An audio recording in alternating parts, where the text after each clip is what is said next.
Welcome, everybody.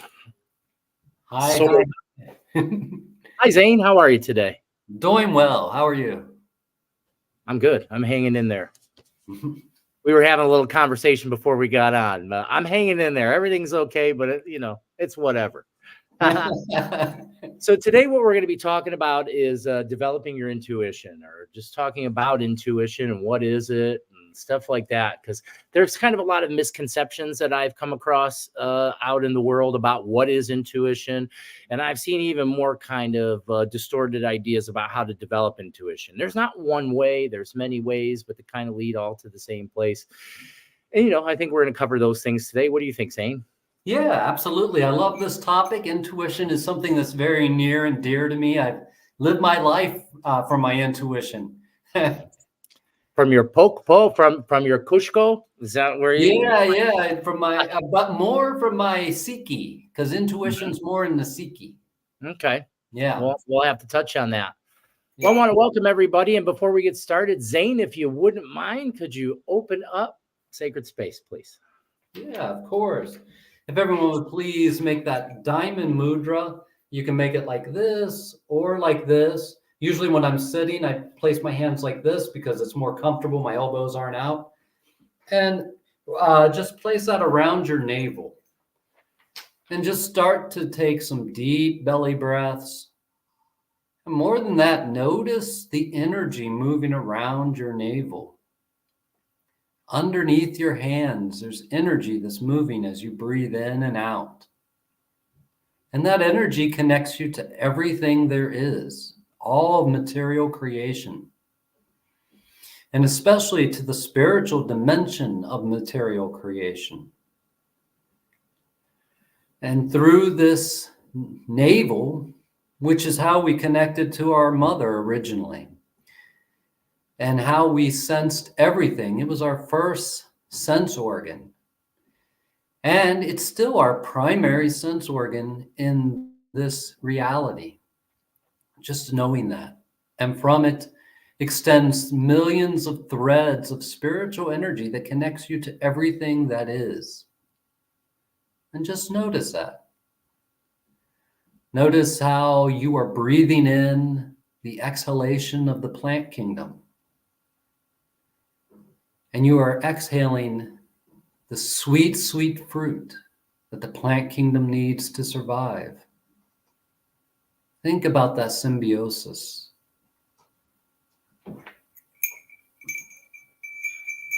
Hey, hey, pachamama, buyam, buyam, buy. Pachamamita kunyam, buyam, buyam, buy. Hey, Mama Kia, Mama Unu, amboy, amboy, amboy. Hatten Wilka, takes a year for amboy, amboy. Amboy, amboy, amboy. Wilka Wairakuna, amboy, amboy. Wilka Nina, amboy, amboy.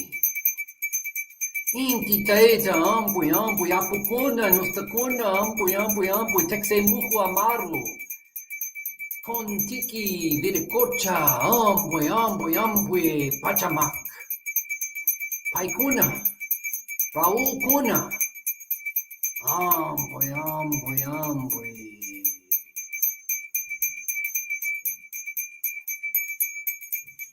Rixivichi raiku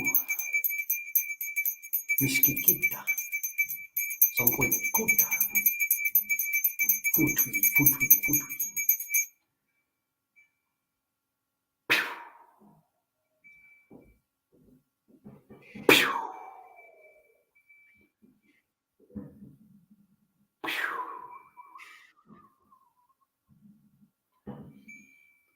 Imagining a sphere of glowing space above your head that connects you to the spirit world, that connects you to the infinity of the universe, reaching up with your hands into that egg, into that sphere, and spreading it through your bubble, through your aura. And now inside of your awakened body of light, imagine you are extending a blanket of love from your heart and throwing it around our entire community, everyone that is here live and everyone that will view this in the future, that they will be invited into this eternal moment. Hey, hey.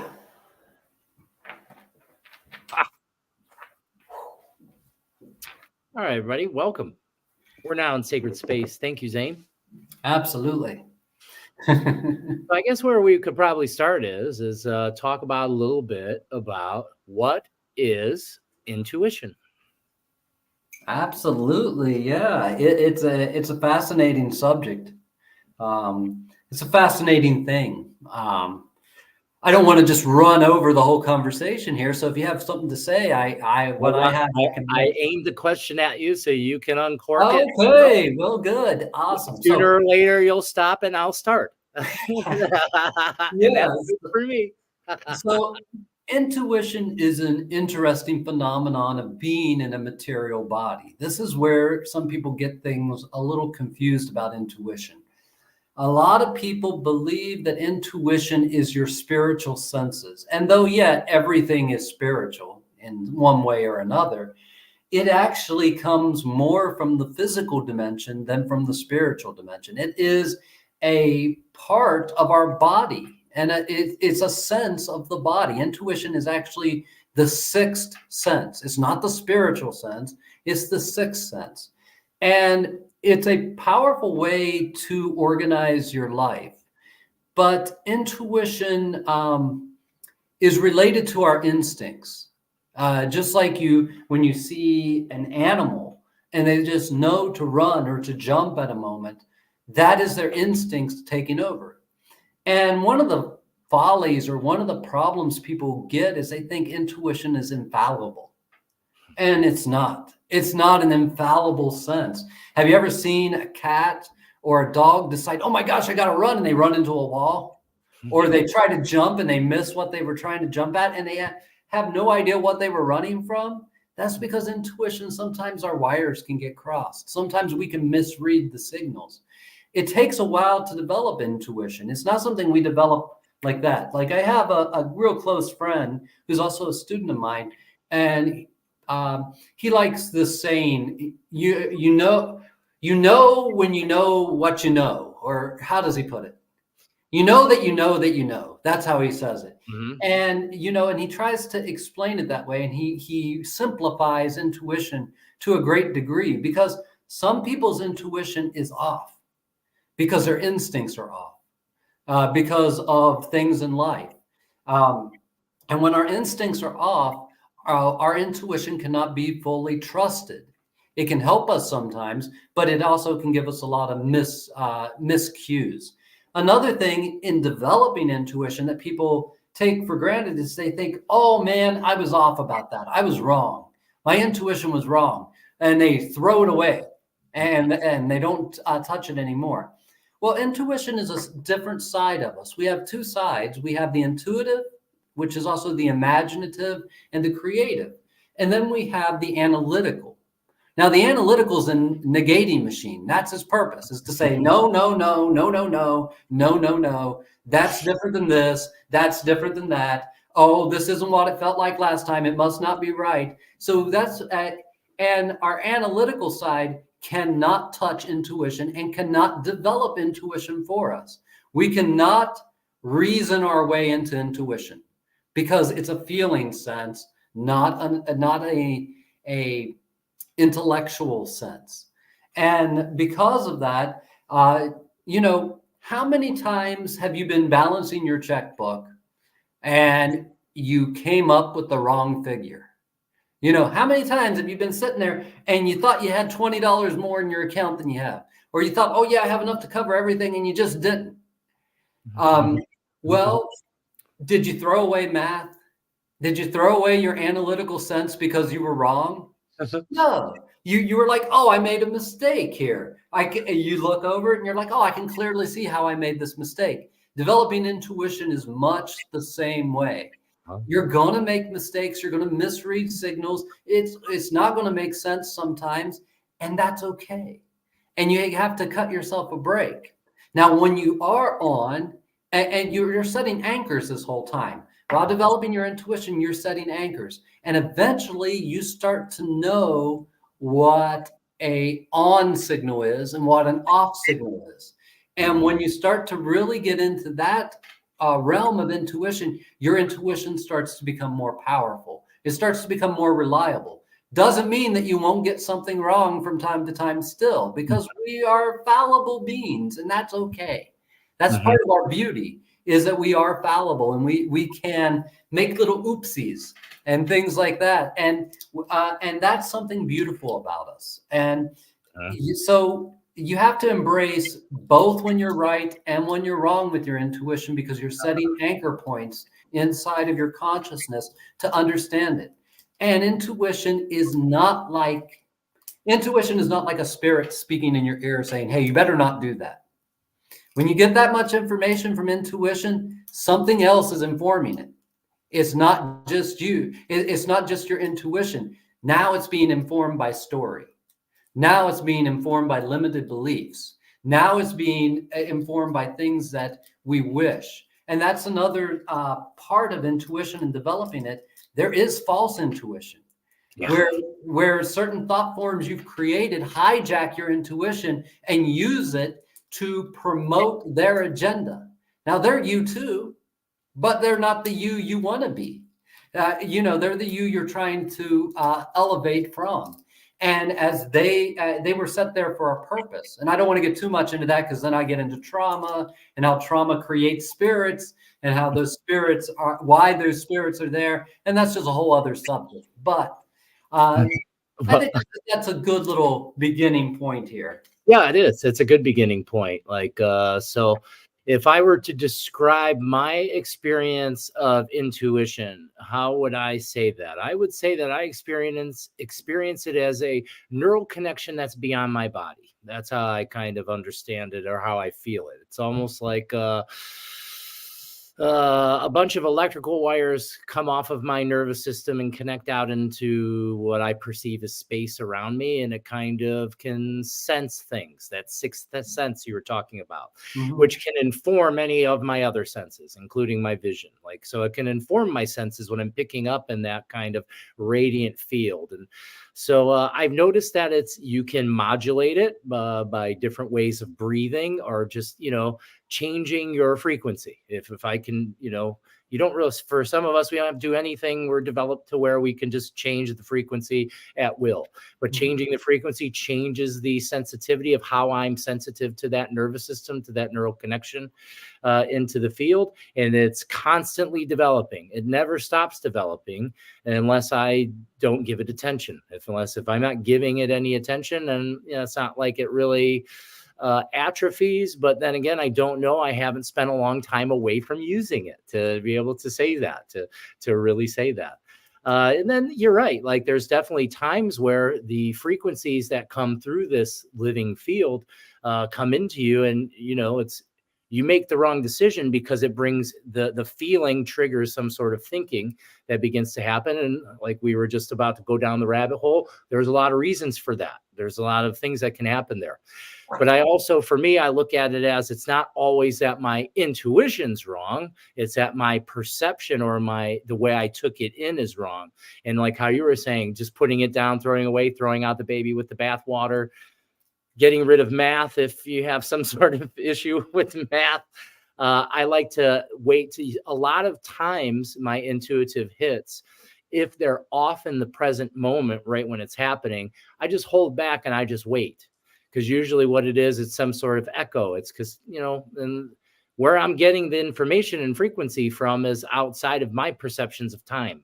So there's times where I'm perceiving time, and the message that came into me, the awareness that came into me, is just not perfectly in sync with this moment. I do believe that we're able to consistently improve our connection into the field, just like all of our other senses. All of our other senses and sensibilities are capable of being expanded and sharpened, and dexterity added to them. Absolutely, yeah. Yeah, it's one of the things, and this might be something that people don't always think about with intuition, is it's part of the id. When we break things down, like in Jungian psychology, and we have the id, the ego, and the superego, it's part of that basement part of ourselves. It's part of the subconscious part of ourselves. And that's also where our internal wounds are, where our woundings and our traumas are. And that's how, so oftentimes someone who has been extremely traumatized at an early age, they had to live by their intuition. They had to you live by their intuition to know, what am I safe? Am I not safe? But what ends up happening is their intuition picks up a whole lot of contractual information that isn't part of intuition. Uh, you know, uh, uh, I often see intuition as having to do with a life path. It doesn't have to do anything with our spiritual life. And what I mean by that is our intuition will not necessarily keep us in the right place and time for our spiritual progression. It's more about safety inside of us. What we can do, though, is if we can develop our intuition to a certain degree, and then we can develop our spiritual senses, they can come and merge together, and then they can keep us on our soul path. But it takes the merging of them together, because intuition, just like instinct, is all about survival. It really is a survival mechanism. I call And Spidey sense. yeah, it's, oh my goodness, something's about to happen. And Hey, I and just had a flashback. Hold on, I had a flashback of a time that you were up here and you were at one of our events at a yoga studio, and I was coming around with something, and soon as I felt the edge of your popo, your eyes opened up, like you were right in this piece of your field. Your eyes popped open like I was touching you. And I was like, look at that. He can feel me. He knows I'm here. absolutely, yeah. And it's a prehistoric part of ourselves. It comes from a time of magical thinking. It comes from a time of magical reaction. And what I mean by magical thinking is we didn't think about what it was. When we were out in nature and we suddenly thought, oh, I got to run, we just ran. We didn't have to wait to see the tiger or to see the bear, because at that point it's too late. Our intuition isn't going to help us at that point, and we're not faster than these animals, and we're not stronger than these animals. So our intuition gave us the information, and then we acted on it. Now, what happens when someone has been traumatized is that all intuition becomes danger. All the information, because because every time they felt it in when they were young, was to keep them safe from danger. So anytime they get any intuitive hit, where their mind automatically goes is, I'm in danger. Yeah, And that has a lot to do with the wiring that comes off us into the field. So we brought life to, I'm one of these people. So what's happens is when we're early there and we're developed, it's a natural part of our kind of development, but we've only trained this part that's trying to perceive or feel danger. So it's overdeveloped to the part that just feels, and it kind of cuts us off from that, and then makes it kind of a hyper kind of awareness. Yeah, and because just like you were saying, wired neurologically, because of the fact that it releases cortisol, because we've trained ourselves to release cortisol and go into fight or flight when we feel our intuition switch on when we've been traumatized, that that actually damages the hippocampus. The hippocampus is rich with cortisol receptors. And the more cortisol that gets pumped into it, what ends up happening is we start to look at every experience as a danger. As I've already been there, I've already done that. That's nothing new. Nothing becomes new and everything becomes boring, because we can't experience enthusiasm anymore because, well, we're putting ourselves in danger to be that vulnerable. And that doesn't feel comfortable. So, that's ways that the spirits we create can hijack our intuition. That's how we can have false intuition, is because we have a narrative or a story that gets triggered when we feel that intuitive hit. Because it is just like my mom. Every time she had any type of intuitive hit, she automatically assumed something bad was about to happen to herself or someone else. Mm-hmm. And that was because that's where she lived from. She lived from a place where she was always trying to protect herself from something bad happening, where she didn't trust the world. And it takes a long time to reset the hippocampus. Mm-hmm. In fact, we have found that it's almost impossible without the advent of omega-3 fatty acids. Mm-hmm. We need omega-3 fatty acids in our diet to help to actually repair the hippocampus so that we can step up into that anterior cingulate, where the limbic system and the anterior cingulate start to work together to allow us to have brand new experiences. Mm-hmm. Yeah, it might be just like last time we did it, but suddenly we're noticing a whole gradation of difference in it. And we're able to be like, wow, maybe this is an opportunity and not a danger. You know, Mm-hmm. and then we have the guts to actually try things, to step forward, to take calculated risks in our life. And that's a beautiful thing. But intuition is very important, and it really is. We see it related with the serpent energy in our tradition, because the serpent doesn't ask any questions, right? It has 3 rings of perception. You get in the first ring of perception, the serpent becomes active. It lifts its head, it moves a little bit, starts to stick out its tongue and try to sense what's going on. You step into its second ring of perception, the serpent starts warning you, whether it's a poisonous one or not. If it's a rattlesnake, it starts rattling its tail.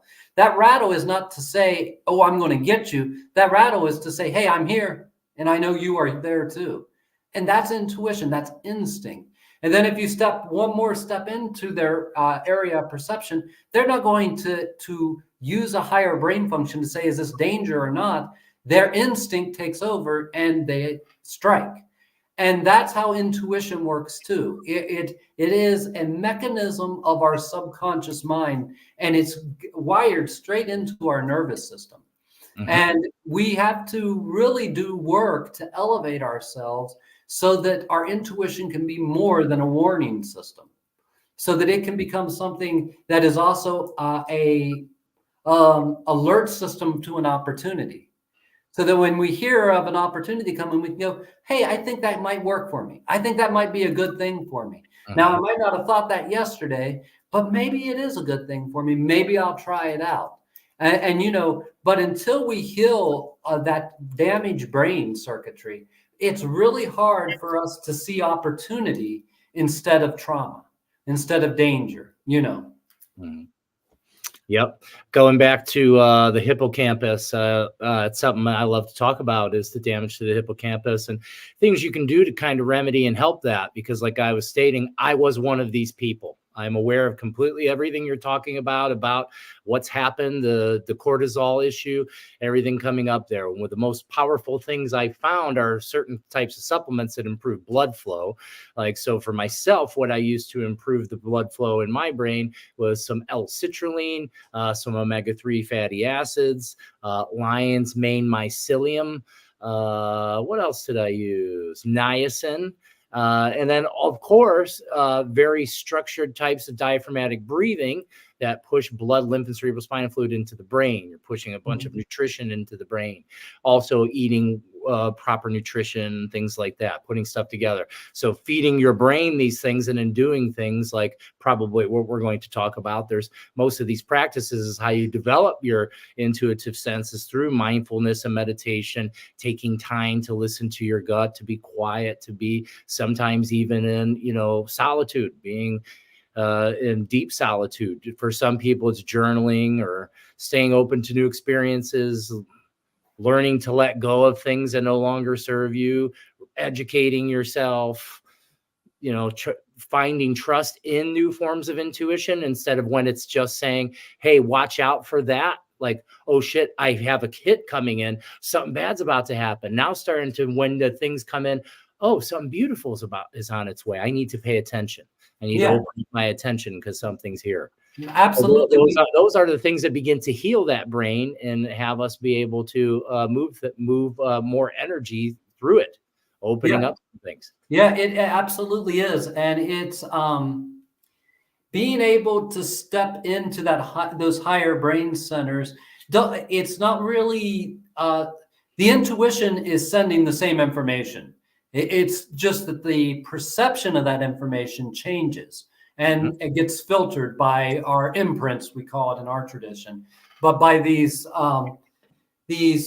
matrices of trauma, emotional energy, and mental energy. Those mixed together create a narrative or a story of what something means, just like you were saying. And when they get triggered, we easily go into a reactionary phase because our instincts get triggered. That's why it really is about resetting our instincts. It's really about getting back to our primal selves again. All of us know intuition, though. Everyone uses it every day. It comes in handy all the time.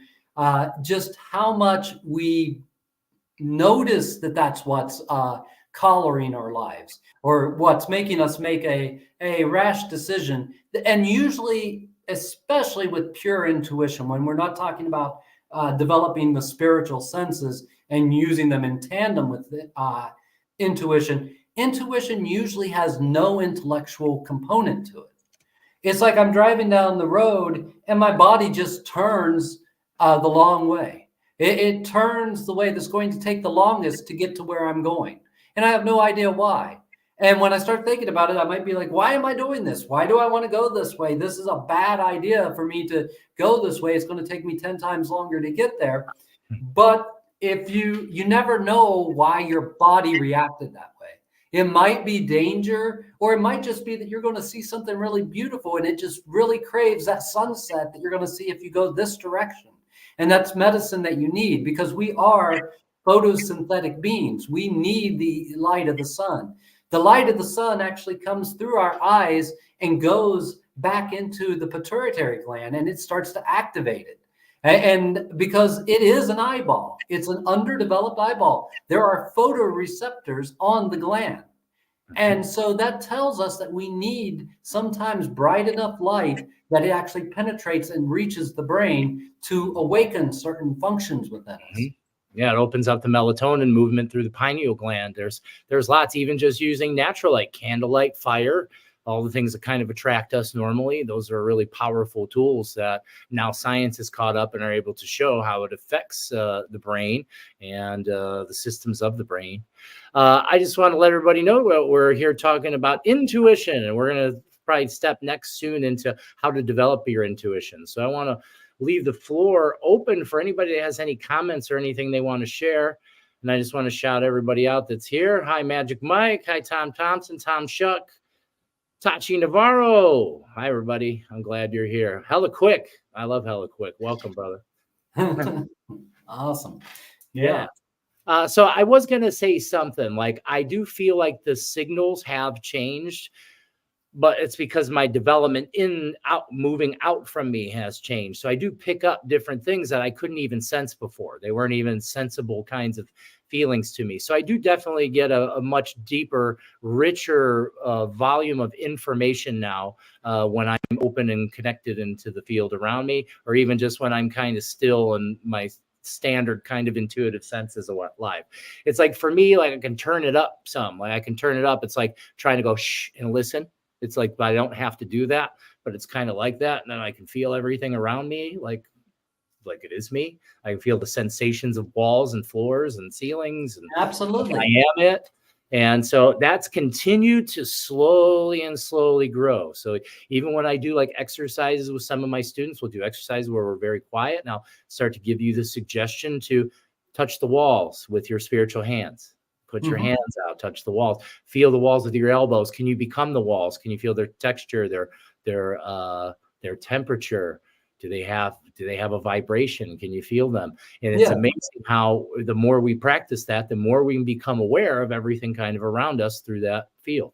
Yeah, those are setting anchors. I don't really call those senses intuition myself. I don't define that as intuition. I define that as spiritual senses, and I also define that as what Jungian psychologists call active imagination. The procedure of active imagination, which is a projection of the mind. is the best way I can say. Where I think intuition is filtered by the mind, but I think that it's a body-based quality. And that's just my definition of it. Everyone has a little bit different of a definition. I understand that. But that's kind of what I'm saying is I'm picking up that all those things I feel through my body. I feel them through my body, and then on top of that, I have awareness. I can observe or sense, or some would say see, the nervous system of living energy that surrounds me and connects into everything. Yeah, so absolutely. There's times where I'm fully aware that I'm not separate from anything at all. Like it feels awesome, but at the same time, it makes you like, well, how am I supposed to live here? well, we're not made to live there. That's the whole thing. I don't want to get too far into that, but the experience of oneness is a beautiful experience. But really, I believe, at least for this life, that is an experience that should be just a beautiful experience. But we're really here to experience the multiplicity. And I think that our greatest growth and everything happens through the multiplicity, not through the singularity. Because if we were meant to just be the singularity, we would be in the singularity. Oh yeah, I get that. What I'm saying is that's part of what I'm experiencing as my overall being. Like, I'm not saying there's there and then there's here. It's just a certain type of sensibility and feeling that takes me way out of what most will consider a normal kind of context into reality. So it's just, I think that's something that's meant to be continually developed along with the rest of it. Absolutely. I get what you're saying. I'm not going to go chase that. Like, I don't want to go sit on a mountaintop and meditate. Day. I'm here to enjoy myself as a human being and feel my human life. I want to do that, but I also want to, as this grows, I want the rest of it and feel the rest of it to grow. But it's because it's so kind of wacky, and never been there before. For me, it's very uncharted territory, and I think for a lot of people, that's uncharted territory. I don't know many people that talk in this sort of sense and understanding of this kind of energy around them. So there's things that happen, and I think there's more people these kinds of things happen to that they're not open to talk about it because they're fear of alienation. I don't really have that fear. That's something that left me as I healed my hypothalamus, my hippocampus. That started, oh shit, kind of left. It went away. So I don't have I don't care really what anyone thinks. I try not to scare people though. I think that's kind of important. See, I'm on the other side of that equation. I'm not worried anymore about scaring people, because I know sometimes they need to be scared because that's part of life. And that's part of intuition. If we don't have the ability to feel the full range of emotions, our intuition is hampered. So if we only think, oh, all I'm supposed to do is feel positive emotions, we've hampered a bit of our intuition, because the intuitive hits that we could get from the more negative emotions aren't there. Because I don't want to say emotions, feelings, because emotions are stories, but the feelings that we get can be ugly feelings, and they can mean something to you. And it's important for you to be able to tap into the ugly and the beautiful, and to sit with both to develop your intuition fully. Because otherwise you're picking favorites, or what you're telling your consciousness, what you're telling the overlord of the brain is, don't give me signals that come from this stimuli. If the stimuli feels like this, I don't want the signal. I want to ignore it. So the brain, doing what it's supposed to do, will say, okay, that one doesn't go to conscious awareness. That one doesn't cause a reaction, because they don't want to feel that. They don't want to experience that. So it doesn't go to conscious awareness. So we really need to develop to a point where we can feel furious anger and feel blissful ecstasy and be able to move between them. And that's something else that isn't even about intuition, but eventually we can start to gear our nervous system. So we can start to not even, like, I may not even be pissed off about anything, have no reason to be pissed off, but know that the energy of that being pissed off is exactly what I need to be able to do this one thing. And without it, I'm not going to be able to accomplish that. And maybe I need to work with sadness to be able to accomplish this other thing I'm trying to accomplish. And eventually, once again, has nothing to do with intuition, but eventually we learn to create emotional states, create at will emotional states, so that, and we can do that so that we are better able to accomplish what we're trying to accomplish. You know, we can create passion over something we're not passionate about. Mm-hmm. And we have the right to do that. We have the right to become passionate about something that means nothing to us, because we know that by becoming passionate about it, we will have the energy to fulfill that so that we can move forward. But one thing I did want to say that goes right into it. Well, one other thing before that. Last show, we talked about developing the ability to hallucinate. So when we get an intuitive hit, we can then step into another realm of consciousness with that hit. The intuitive hit is just an action. It's like fight or flight. It's not always fight or flight, but it's a reaction that instantly starts a movement in our bodies. That's what it's for. When it's completely tuned, we don't even care what the intuition is. We just follow it and go with it and don't even think about why we're doing it.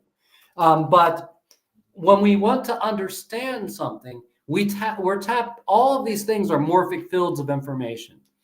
And if we develop the ability to hallucinate, then we're able to read the information within that morphic field. Now, the information in that morphic field doesn't make sense to you because it's more information than the human nervous system has the ability to process. So what you might see is a pink elephant with a droopy eye walking down a field of jello and having hay coming out of its nostrils. That might be what you see. You don't have to understand it, but just embracing it as an energy vibration and what that feels like to you can give you a whole lot of information. In all of our work, it's really more about what we feel than what we think or what we know. It's getting into the feeling. As I tell all my students. Uh-oh. I was wondering when that was going to happen. Now we're stuck. I like it. At least Zane's stuck. Look, he looks like he's singing. He's going, ooh. What we're going to do is we're going to pop Zane off here and wait for him to return. But we're talking about intuition tonight. So if there's anything you wanted to ask about intuition or intuitive sense or how to develop your intuition, you can ask these questions here. And what we'll do is we'll field them and kind of go through them. So we were basically talking about intuition and kind of our perceptions and experiences with them. We have similar ones, but a little bit different. I experience it more as kind of like an extension of my neurological like feeling. Like, you can feel, sense air around you, pressure, vibration, and it has a feeling. And sometimes these feelings can show up. And if you allow yourself, just as Zane was saying, allow yourself to hallucinate, which, isn't in that kind of idea of it's not real. It's more or less using the disciplined imagination, having that ability to feel the vibration and let your disciplined imagination create the picture. This can begin to open up your intuition. But the hard part is trying to keep the analytical mind from jumping onto that and trying to decipher, what does this mean? Like, I think you just said an elephant with a droopy eye and hay in its nose and some other things. So, and there's Zane, you're back. It was awesome. You were there. And like, we sat there, we sang a little bit because you were in between a word and it looked like you were going, ooh. So, yeah. Absolutely. I don't remember. We were talking about an elephant with a droopy eye, and then we were talking about hallucination. And I think I think it would be cool if you talk a little bit about what you mean by hallucination, because listen, the standard mindset about what that word isn't going to be exactly what you're saying. So I think you should add on to that. What is it that you mean, Zane, by let's get better at hallucinating or hallucinating in your favor? Allowing yourself to go into visionary experiences, and they don't have to be visionary so much. They can be felt experiences that make no sense. Yep. That make no type of sense whatsoever, and that the ordinary person would throw away as some kind of garbage gumbled thing that they can't use. And that's exactly where we are trying to oftentimes develop ourselves into, is to start to pay attention to those things, not to understand them, because they're outside of the realm of understanding. You know, we see the universe often as being made of 3 tiers. There's the knowable, which is a part of the universe that is always growing. What is known is always growing. It's always getting infinitely larger and larger. What is unknown is the second tier, and it's bigger than what is known. Bigger than that in our universe is what is unknown. And it is, even though it's larger than the known, it is infinitely shrinking. And then the biggest sphere that makes up the universe is the unknowable. It can't be known in any way, shape, or form. It just is. And so that is where hallucination comes in, is to access and to be part of those realms of experience, which you're not going to understand and you're not going to know, but you're going to be able to have an experience of it. And it's all about kind of cultivating the attitude of a passerby, kind of cultivating the attitude of someone who's just sitting, watching the tide come in and out. I'm sure almost everyone who's been somewhere where there's a tide has done that. Just watch the waves come in and out. And that space you get into where you become very passive and you don't care and you don't need to know, you can just be there. And that is tapping into the realm. If you go a little further into that, you'll start to hallucinate. You'll start to see things that don't make sense and don't have to make sense. And they can mean something very deep to you, but you can't share it with anyone else.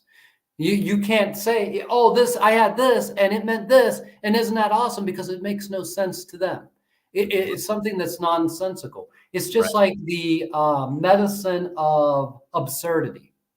Sometimes we, in shamanic traditions, use the absurd to heal with because it's very powerful, and sometimes it's the right medicine. Sometimes we use fear to heal. Sometimes that's the whole thing. We can't say any one thing is completely bad or completely unusable, because the universe doesn't make junk. Yeah. There's not junk DNA. There's not junk emotions. There's not junk feelings. There's not junk visions. They're all meaningful, but you don't necessarily have to understand them to get the meaning from them. Yeah, a lot of that comes through helping yourself to step out of the mindset of judgment, because whenever you're trying to judge things, that's when you're trying to find its meaning. How does it make sense? And I know for me, earlier on, when these kinds of sensations were beginning to happen, I would chalk it up to, what does that mean? And then so by what happens is I would say, what does that mean? And just like you said, if I couldn't say what it means, like, that must be junk, kind of throw it away.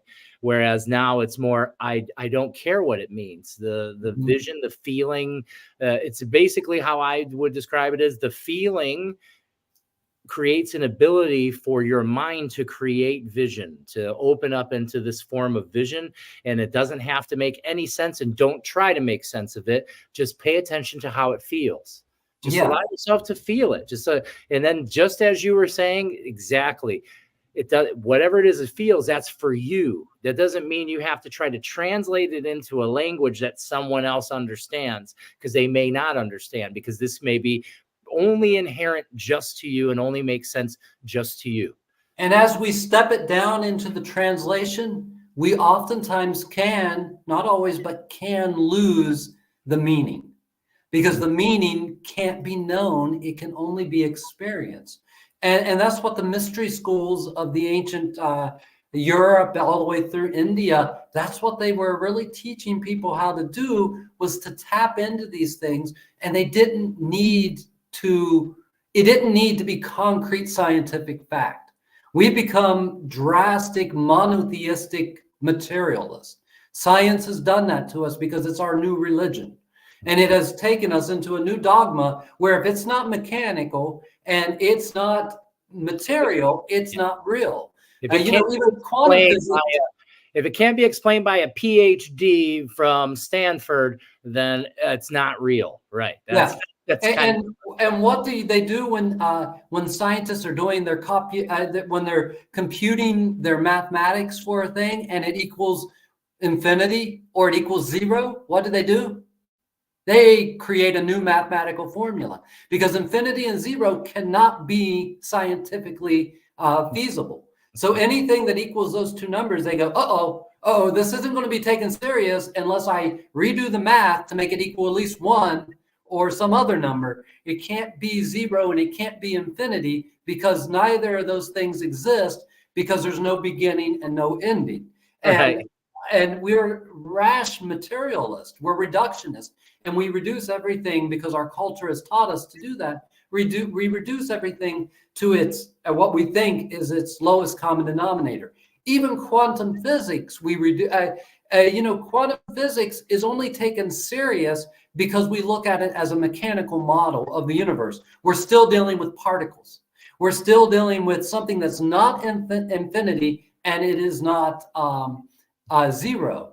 And the other thing that we do with that is that we compute things to every science. All scientific research is funded by something. It's funded by someone who wants a certain outcome. So they're looking for that primarily. And even with the quantum mechanical universe that we're now learning and interacting with, that is considered pseudoscience for the most part. Why is it considered that? Because it's theoretical. It's considered more philosophy than science. Hardcore scientists and academics don't care about it, really, because it can't be used in a reliable way. Understanding the observer effect cannot be used in a reliable way, like when you're driving down the road or when you're trying to, do most of the things in this material universe. That observer effect, though it does have a quantum influence on reality, it isn't a big enough influence for them to note it. And it isn't a reliable enough influence for them to note it. For them to say, that's just not where science is. Science was there at one time. The early days of science, there was two schools of science. There was material science or natural science, as they called it. And then there was mysticism. Mysticism used to be, in the Western tradition, a field of science. And eventually they decided, you know what? It doesn't matter your internal experience of what's happening. We don't care about that. That's not meaningful. The only thing that matters. The only thing that matters is what's happening out here, not your interaction with it in here. Makes sense. And so we threw mysticism out of science. It was cast out as the bastard child and is still there today, still thrown out into the wilderness where it's trying to find its footing within the accepted scientific model. But so far, it's not there. It's not being taken seriously yet. It's happening. We're in the time now where it's really starting to unfold now, especially due to particle science and things CERN is doing, all kinds of other things that are starting to come out and come forward. It's really starting to help prove mysticism. Science eventually, because they're going to handshake each other. They'll help each other is what will happen in the long run. Is science will prove mysticism, and then there'll be a stronger base of understanding for people. Just like that's something I want to shout out to everybody. If you haven't checked it out yet, there's a really cool film called The One Field, is what it's called, on YouTube. And it's a really cool kind of movie where they do a lot of experimentation, essentially proving energy from a distance and intention and how it can affect other people's energy fields, even their own measurable EMF around their heart. That's a measurable exchange that can happen from distance. Something that was said that was impossible. I mean, there's medical books that still say now that you have no possibility to influence your autonomic nervous system. Well, we know that's not true at all. We definitely can. That's a very it's interesting because this all has been known for about 100 years now. And research has been done on all of this. I mean, back in the 60s, there was research with Uri Geller. Okay. Right. And They pushed that away. Now it's resurfacing since, yeah, basically the Nixon administration that really started to change some things, because the CIA started doing a bunch of new trainings and things with people, particularly like hemispherical syncing of the brain. They started to be able to see that and how that affects people. Then they could have measurable things like extrasensory perceptions that they were saying didn't exist, but now we know that because all those files are open and available for us to look at now. So I'm aware that these things, they resurface. They tried to bury them, and now they're opening up again, even bigger, it seems. Well, honestly, one of the greatest assets we have is the military. And why do I say that? The military researches these things, and they actually make it publicly available afterward. When their research is done, they make it publicly available, like Project Stargate. The remote viewing thing. They made that available because they thought maybe in the world outside of the military, maybe it would have some uses. They found that it has uses in the military, but they also found that it's unreliable to a degree, so they can't bank on it, and that's why they quit those programs. But the military is one of our greatest champions of this type of work, because they do take it serious enough to research it and to do big research. They have the big bucks to actually get into it and figure out what's going on. All of the remote viewing processes that we have come from the U.S. Army, come from the military. And basically why they got rid of it was they found out that if you had a moral objection to what you were doing, it would be completely unreliable. So if you didn't think the U.S. was doing good things in the world, your remote viewing would be unreliable. If you didn't think that if you thought that they were having you remote view this for a negative purpose, suddenly you were unreliable. As long as you thought it was for the good, you were extremely reliable. And so they have a hard time forcing someone to believe everything that they're asking them to do is for the greater good of humanity. And that's one of the reasons why they got rid of the remote viewing program in the military, was they ran into too many pitfalls like that. But as soon as they did, even though it wasn't released at that point, as soon as they did, they wrote up a manual to be released to the general public on how to do it. People spend a whole lot of money to learn remote viewing, and you can really get the free document directly from the government that teaches you their protocol of doing it. That's part of the unreliability, is because, it has a lot to do back to like the science-based mind. We can all learn. Well, I'd say the vast majority of human beings can learn an alphabet. Not all human beings will learn how to astral travel. So that it's not that it's unreliable. It's just not for every being. I believe that every being has a very powerful gift, and not all of us, many of us have similar gifts and have things that overlap. But from my experience, what I see is everyone has a gift. Few unwrap them. That's what I've noticed so far. Yeah, and even if you have a gift, it doesn't mean you have the power developed to use that gift, or to use it well. And I did see that Tom Shuck had a question that actually. Let's go up here. There was a couple of them. Let's move right here. Let's hit Jill first. Okay. Jill, are you saying to create a hallucination in the mind or see what comes up? I think from what you said is to see what comes up. We're not doing a creative process. A hallucination isn't an imagining. An imagining is something you do. A hallucination is a vista. It's like when you look out at the road and you see water on the road, and then when you get to it, it's not there. Because your mind couldn't understand what it was looking at, and it just filled in the gaps with what it can understand. You know how a mirage happens. A mirage is a hallucination. And that's what I mean more about a hallucination. You catch something out of the corner of your eye. Now, you can sit there and use your imagination and create it into a shadow, or you can create it into an angel or whatever. But if you just let yourself catch it out of the corner of your eye, and then you just fall into it, you feel it. And the feeling could create a vision. but it doesn't have to. Hallucinations do not have to be visual. We're just such a visual culture. Psychic power does not have to be visual. In the Andes, they don't see, they don't care to even see. It's not important to see. What they're they put feeling on the highest rung, action on the next highest rung, and understanding and knowledge on the lowest rung of what's important. Those are our three powers in this world for us to interact with reality. And for that culture, the most important one is the feeling sense. Second is the acting sense, the physical ability to do something. And third is to understand it or to know what you're doing or why. So that's their tier. In the Western world, we put intellect at the very top. We put action at next rung, and we put feelings at the bottom rung. It doesn't matter what you feel. It's what you think that matters. How do you think? And it's all about that. We like people to pontificate.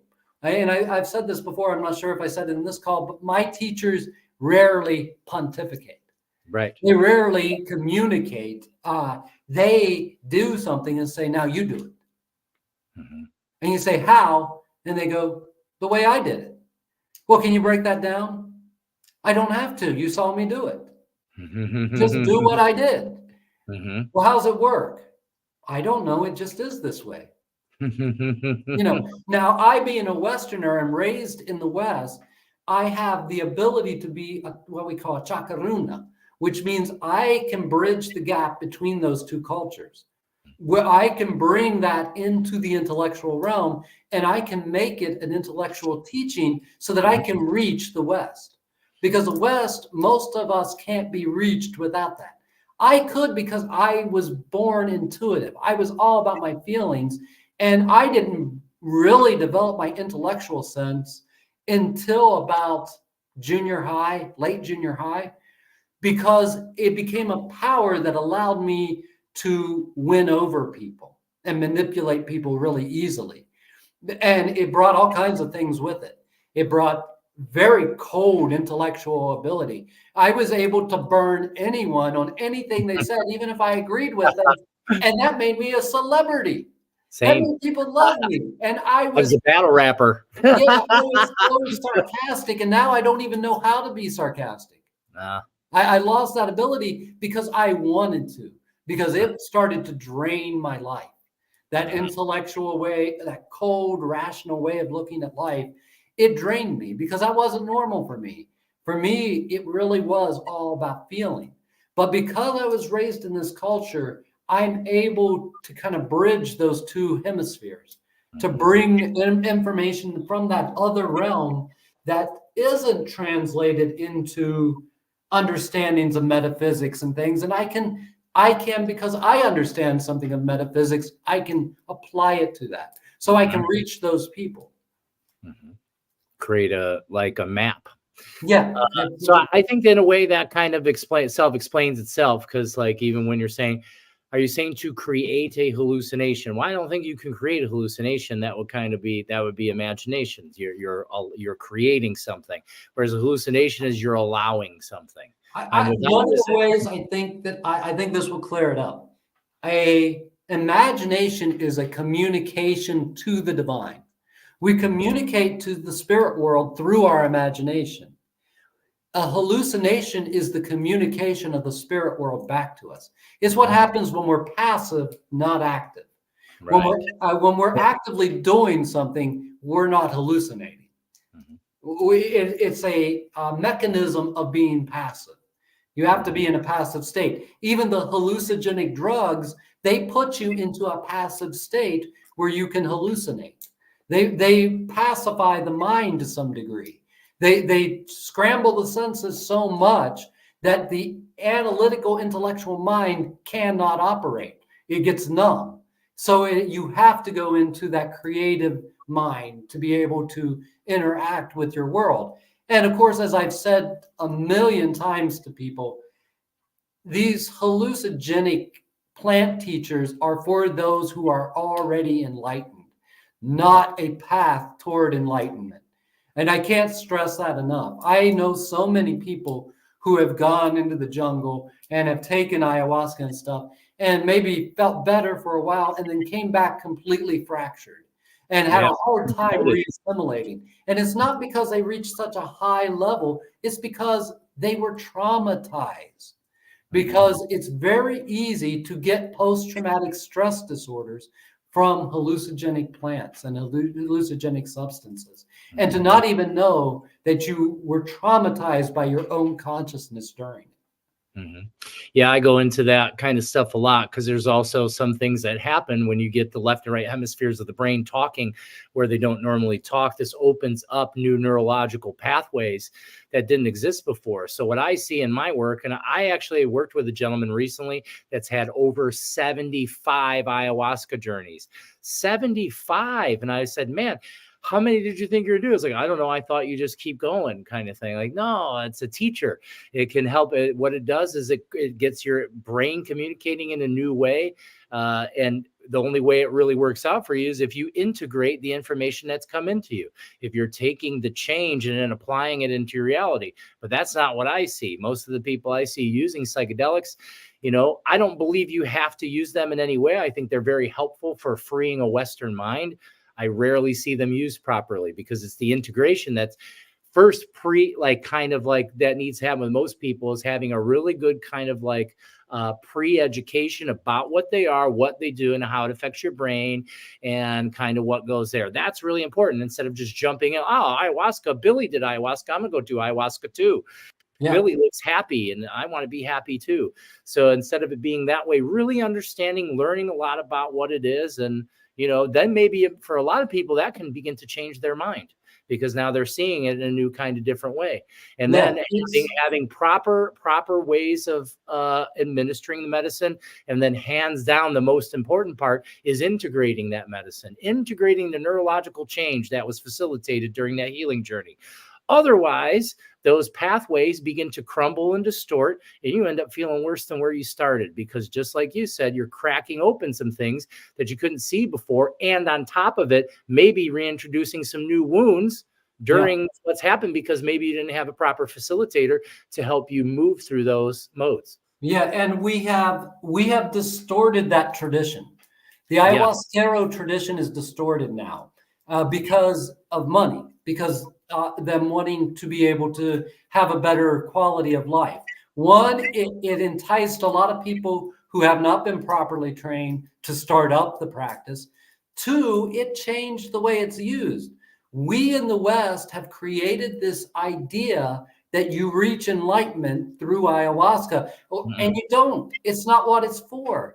It was never for you to go down because you were depressed and take an ayahuasca journey. It was never for you to take it to get a release from something. It was actually reserved for people who were terminal, who were dying. And within the journey, the way that they went through it and the way they came out of it helped you to know if they had the will to live or not, if they wanted to advance their life, or if they wanted to pass away, where their energy field was. It helped you to understand that. And that it was more what that substance was all about. Or it was about initiation. But people get that all wrong too. They think, the training is from that plant. No, the training is what you do with your maestro over and over again. And then you take the plant to apply the training you've learned. Not the other way around. You take the plant to put yourself in a vulnerable position, and then your maestro starts to shoot psychic darts at you and starts to fuck with you. And that's how that works, not the other way around. That's when you get to learn your metal. That's why when an ayahuasquero finds out another one's doing a healing ceremony, oftentimes they'll start throwing darts at the other one during the ceremony, trying to mess up their healing ceremony, because it makes that shaman better to deal with that, to learn how to navigate that in a vulnerable state where it is harder to navigate that. And that's really what the initiation journey is with it. As so many of my teachers, and I totally agree with this, it's not to reach enlightenment. It is for the enlightened to use as a tool to play with reality with. You never need it. And if you need it, then it's not working good for you, because it shouldn't be something you need. You don't need to drink ayahuasca to communicate with the vine, to communicate with the nature world, to communicate with the spirit doctors of the jungle. You don't have to take that into you, but it can help you to set an anchor, like we were talking about before. An anchor. Oh, I met the spirit doctor. Now I know what it feels like. I heard this little melody in my head. That becomes an Icaro. Now I can sing that Icaro and I can invoke that spirit doctor, and I don't need the substance. The real masters of ayahuasca, like my teacher, they don't even give you ayahuasca. They take it. They don't even take it anymore. Yeah. The real high maestros don't even take it because they become it, and they can turn it on like that. Right. You memorize the frequency. Yeah, and they can, and without you ever taking it, they can pass the frequency to you, and you won't hallucinate. You won't have the big visionary thing that the people have of ayahuasca. You'll have the true one-on-one connection. It's a frequency they're sending, and what it does is it's just like sound healing. Like, so sound healing, when you're rubbing the bowl, depending on how it's tuned, the frequencies can penetrate your skull, and then you can start to have left and right hemispherical syncing start to happen. This is what we see in the biggest part of psychedelic usage is syncing of hemispherical kinds of syncing beginning to happen. And that's something that's totally possible for other human beings to create energetic coherence within the brain of the next, if they're open to receive it. Yeah, absolutely. We do that too. In our what we're doing, a lot of what we're doing is that too. Yeah, we all of it is about learning the realms of trance states and ways of inducing trance. But the worst thing is when you think you need something outside of yourself to be able to induce the trance. You can do it through breathing. You can do it through contemplation, meditation. There's a million ways to get there. But to think that you need this one avenue to get there, then you become dependent upon it. And when you're dependent upon it, you start to give it your power. And when you give anything your power, after a while, it twists that thing.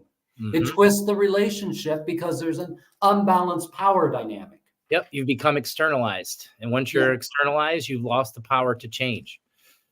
Yep, absolutely. So, I have nothing against ayahuasca. I have nothing against Huachumero. I am a Huachumero curandero as well. But a lot of my teachers, especially in Caros and stuff, they consider those things dangerous.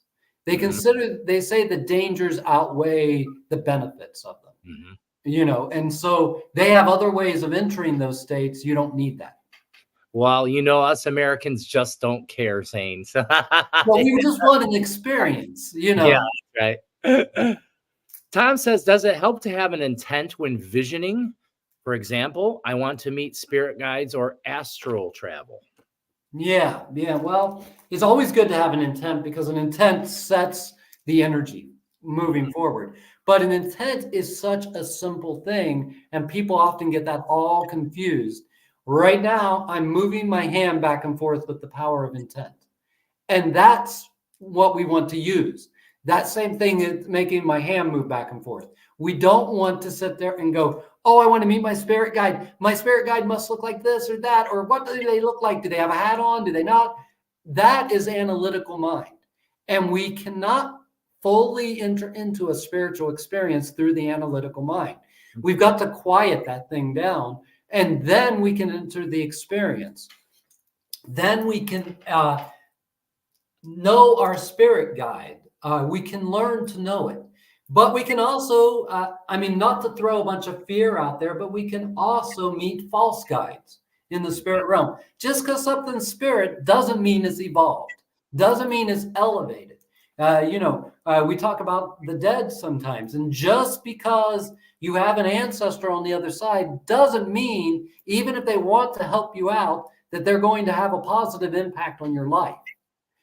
Because what they think is positive may not be what you think is positive. We're not I don't believe we become these perfected beings when we die. I believe we do more. That's what this life's all about.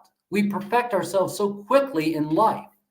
That's why everyone's waiting around to get a body to come in here and live in Earth School, is because we have the potential to elevate so quickly here. Mm-hmm. On the other side, things like that don't happen so quickly. Right, because that energy is so much more dense in here. We can fit so much more experience into time here. Yeah, exactly. Exactly. Mm-hmm. And like Anthony said before, astral travel isn't for everyone. Mm-mm. It really isn't. It's not. See, I think it sounds glamorous in some sort of way. I think that's what it is. That sounds cool. I want to get out of my body. The first thing I'm going to tell you is it's not a beautiful thing. When you first get out of your body, it's going to scare the shit out of you. It's going to happen because you're going to worry and wonder if you're going to make it back. That's the first thing that's going to come to you. So it's not this glamorous thing. And for most people, it kind of comes on naturally. I don't think it's something that's so easily like, hey, well, everyone can astral travel. Let's train that kind of thing. I think if you're prone to do it, I think it's going to start to happen on its own as you go deeper into your meditative state. As Zane was saying, shutting down, letting that mind. And it's not even so much shutting off or changing it. It's being able to have full control of where your attention is. Yeah, and things are different in the astral. Things are so different. It's not these physical senses that we're working with there. And when we go into the astral, sometimes you can be totally blind. Sometimes I've been in the astral running around my living room trying to turn on a lamp because I'm totally blind. I know where the lamp is, but I can't see it because I don't have that sense, or I don't know how to move.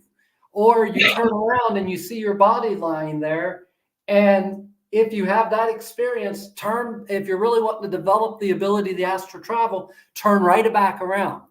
Because if you're looking at your body, your awareness goes back to it. Mm-hmm. And you'll be sucked right back into it.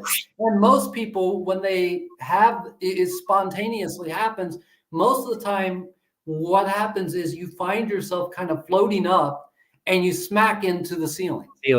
And you start going through the ceiling sometimes, and then you can't figure out what's going on. You can't, because you're not moving like we move. It's not muscle movement. And so you don't know if you're able to get out of it. You don't know how to maneuver within it. So it's something that takes a good bit of time to actually develop. But I don't believe that everyone's supposed to develop that ability. I don't believe it's useful for everyone. It's got its uses. I've had spontaneous experience of it all my whole life. But when I started doing breath work, when I started doing circular breathing in particular, and the vibration form of breath work with my breath coach, what ended up happening is it would just naturally happen. Mm-hmm. My eyes were shut and suddenly I'd see the whole room. Yeah. Suddenly I see everything. That's how it happened for me. Yeah. Yeah. Absolutely. I had other, like how you're experiencing, I've had other experiences in my lifetime, but I just kind of thought those were dreams. Is what I kind of chalked it up as. And then that's where it happened, is along my breath journey is where it started to open. I started to come out of my body, and, I didn't have any background or understanding or anything yet. So it scared the shit out of me. It's really what happened. I was really afraid, but at the same time, so intrigued. I couldn't wait to try again. And so I just kept doing it. I just kept playing with it. And now it's to a point where I don't need to breathe. I don't need to do anything. I can split out of my body whenever I want to. I can start to move around in a room, look in things, walk around different places. It's taught me how to be able to split my attention, to take my diagnosed ADHD and turn it into like something I can actually use. I think that's what it's most useful for, is teaching you how to split your attention. We're learning in this world. I mean, part of what we're learning is we start off living in the physical body.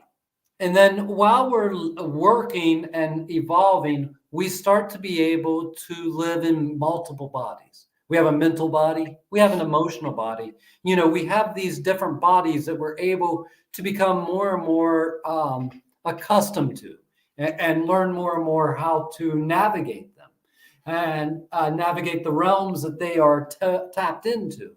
And I think that's part of our natural evolution, is to awaken new and different bodies.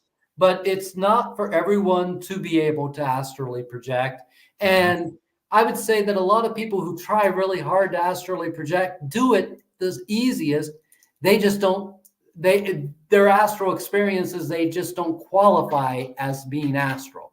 They have an expectancy of what being astral means. And because of that, the analytical mind is a negation machine, and it says, no, that's not the historical data I have preserved for what astral travel must be. Astral travel must be this, this, and this. And if there's anything outside of these parameters, it's not that.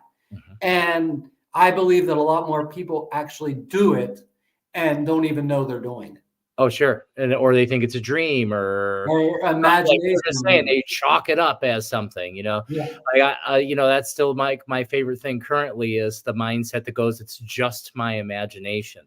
Like how we've been taught to negate one of the most powerful aspects of our being, our imagination. And secondly, like how you mentioned earlier, at the bottom rung of our society is feeling. That's what it is. Our feeling and imagination are our two most powerful tools, but yet the most buried. I think it's beautiful. I don't look at anything, like I'm at that mindset of nothing's junk. The things that have been suppressed and things like that, those are necessary for us to be able to expand and grow. Without that, we never get to where we need to be. Yeah, and it also connects us to all of humanity.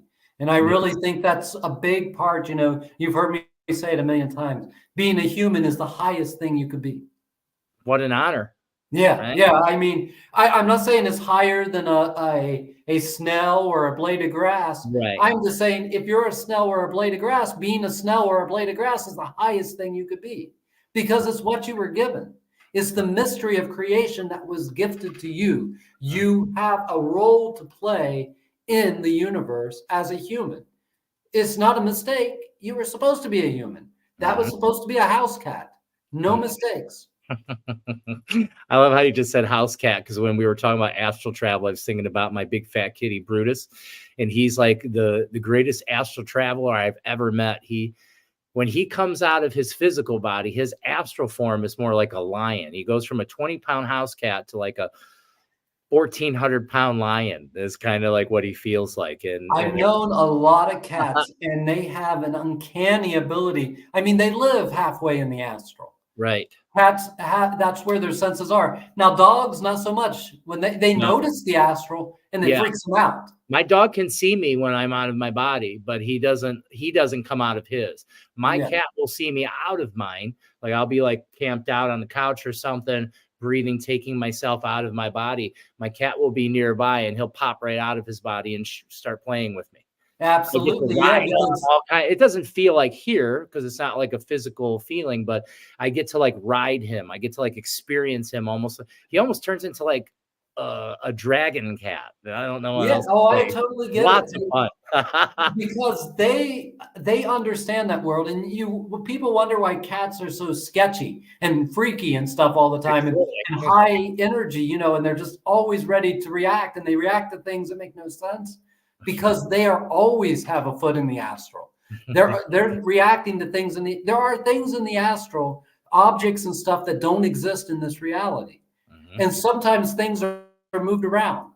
Sometimes things aren't one experience I had, it was winter time, and my girlfriend at that time and we decided that it was too cold and we were too far away. We were out in the country, basically, where our apartment was, and where I worked was only about 3 blocks from her dad's house. So we went to her dad's house to stay for a few days. Well, her dad's pilot light on the furnace went out. And this happened all the time, and it filled the house with gas. Whoa. And I remember I was walking back from the bathroom, and I'm looking, and I drop out of this because the body can't stay awake.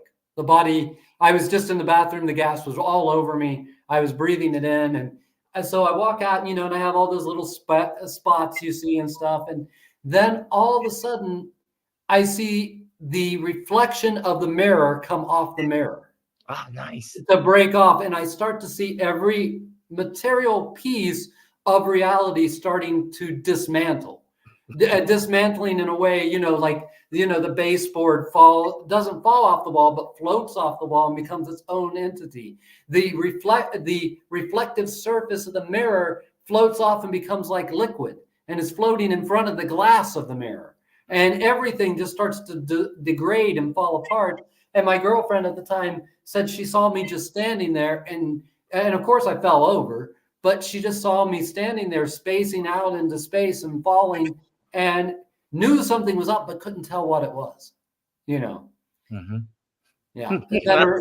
Yeah. And that's how the astral can be, because things are not the same. It's still a material realm. Mm-hmm. That's what some people don't get. They think, oh, the astral is the spiritual. No, it's a realm in between. Of course, like we said at the beginning, everything is spiritual, but it's a realm between the material and the non-material. Mm-hmm. It's a realm where they both interact and they both get a type of substance to them. Mm-hmm. Yeah, it's like a different frequency of reality. Is kind of absolutely, yeah, less dense. Jill says, my experience of intuition is simply knowing something, then it gets verified. I like if I could be sure in the moment more often. Well, it's all about setting down those anchors. When it gets verified, you remember how it felt. Don't try to remember anything else except for how it felt when you had that. And for everyone who wants to develop their intuition, there's a real easy way of doing it. You ever start to walk up the steps or walk into a room or something, and you suddenly are like, oh, I should do this. And then you tell yourself, no, I'll do that later. You can act on that right then, and then you're strengthening your intuition. It's not just acting on something, you have the free will to choose or not, but it's like you're in the grocery store and you think, oh, you know what? It wasn't something you were wanting to pick up, but you think, oh, you know what? I could go get some lemonade, but I'm already in line. I'm not going to do it. And then you get home and someone's like, oh man, I could really use some lemonade. So you had an intuitive hit, but you didn't follow through with it because you had no basis of comparison. And most of the time with intuition, especially when we're developing it, we only understand it to some degree afterward. We don't really get it at the time that we're getting the intuition, or we don't really get it then. We don't know, oh, I need to pick up that lemonade because my friend's coming over and they're going to want a glass of lemonade. We don't think like that. Because maybe we didn't even know our friend was coming over, at that time. So really, it's doing things like that. It's not just, if you think of something that you could do, but when you have this I don't know how to explain it. It's a feeling thing where just for no reason it pops up. Mm-hmm. And you're just like, oh, and then you have the free will to go, nah. But maybe sometimes go, yeah, and then see how that plays out. Right. And then you start to memorize the feeling cue, how that anchor felt when you had the intuition. And when you have an intuition and it's wrong, remember what it felt like when you had that one. Because you need to have anchor points. They just can't be positive anchor points. You also have to have the opposite. That's how we learn. We don't just learn through successes, we learn through failures as well. We develop through a full richness of life. Of experience on all levels. Yeah, all forms of experience. Well, I guess what we could talk about next for the time we have left is how to develop or cultivate your intuition. And the first thing that always comes to me is what we were talking about, is getting control of your mind, of where your attention is and what your thought patterns are, and seeing that. And that comes through meditation and mindfulness, or kind of a generic way that I would say to begin to do it, because I think that can be done in so many ways. I think there's not one particular way in which you can train your mind to take its attention from the incessant thought and everything that's here, and more into your feeling. But also, shamanic practices, of course, are very powerful for helping yourself move from one state to the next, like moving into. I feel like a strong thing about developing intuition or intuitive sense has to do with being able to take time to explore your other brainwave functions, allowing yourself to be in spaces that are totally abnormal to you, as far as where your brain's working and where it's sitting. So you can begin to develop that, because it's all about feeling. It's intuition isn't what it, like, because there's also lots of people that think like intuitive sense is always like, well, I read your body language and I heard your words. And I say that's analytics. You're analyzing, like, even people say I'm an empath, so I read your body language and everything. And I say, well, I don't really understand it that way. I see that as a more of an intellectual kind of way of understanding, whereas feeling, actually opening and feeling through your entirety of being, is really how we have that kind of sense to be able to feel the things around us. Yeah, absolutely. What you were saying there. So we have different kind of brainwave states, and we can look at that as a model, but that model is fallible to a degree. But when we're in the beta state, we are more particle than wave, is a good way to see it. So in that state, everything is concrete reality, because that's what that state's for. It's for quick movements in concrete reality to protect you. It's the fight or flight system. It's all that puts us into a beta state. And beta state is about materialism.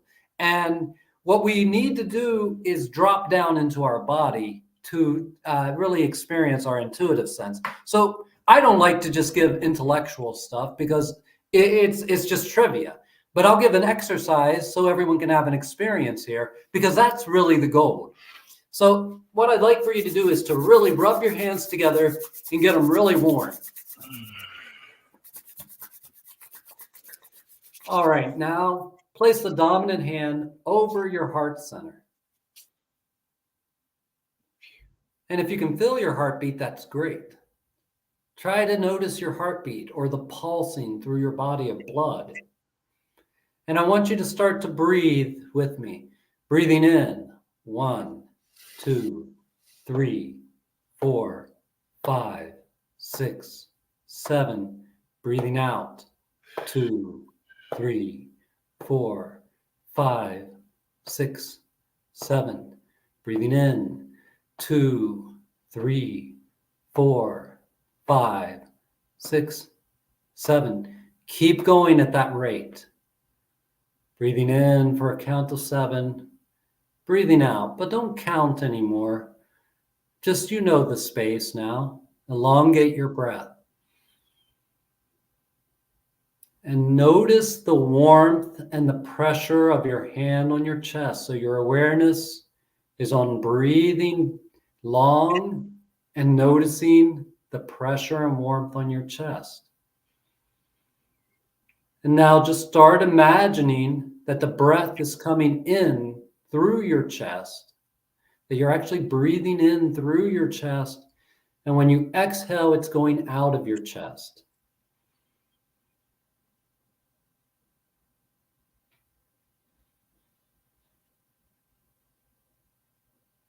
All of your awareness, focus, and attention simply and gently noticing your heart.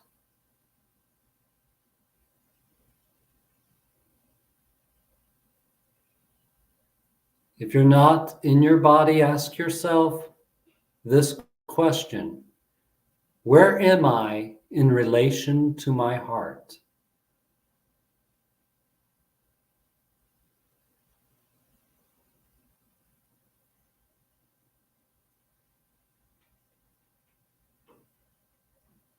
And you're dropping down into your heart field. Now, you might not notice anything happening, but there's a change in the way your brain is accessing information.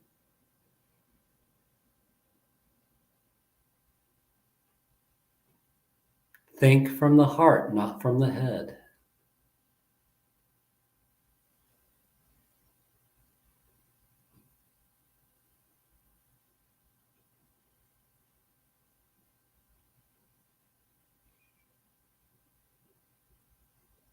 And now allow yourself to feel an elevated emotion. And elevated emotions are different for everyone. Maybe you know what it feels like to be calm or to be in control. Or maybe an elevated emotion to you is gratitude or love. Maybe it's peace or stillness. Whatever the elevated emotion is for you, allow that to start to vibrate through you as you keep your awareness in your heart.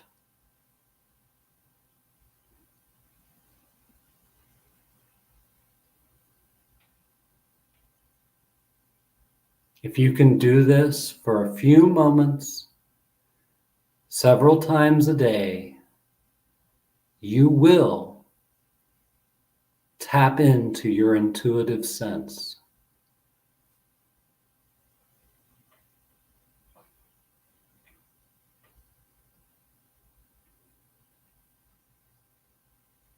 It's a body-based, heart-based sense.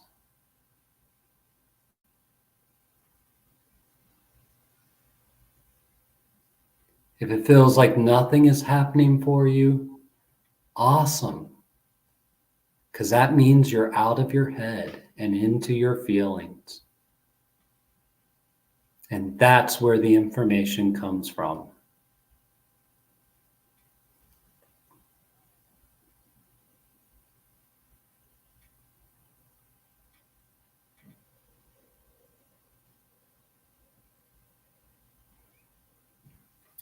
Thank you for allowing me to share that with you all. I don't want to come back, Zane. Sorry. That's all right. You don't have to. I live there most of the time. Every once in a while I'm not there because there's work to be done in other realms, but that's my home base now. Whew. That's nice. Thank you very much, Zane. I really enjoyed that. I have some other kind of points that kind of came through, because that right there is a form of like meditation or mindfulness. It's an exercise and where you're bringing your awareness into your heart, kind of letting the mind kind of move by and allowing yourself just to be in this moment and really feel yourself. And then kind of something we talked about before is like starting to train your mind to pay attention, because first that's all that feeling you're bringing into your feeling.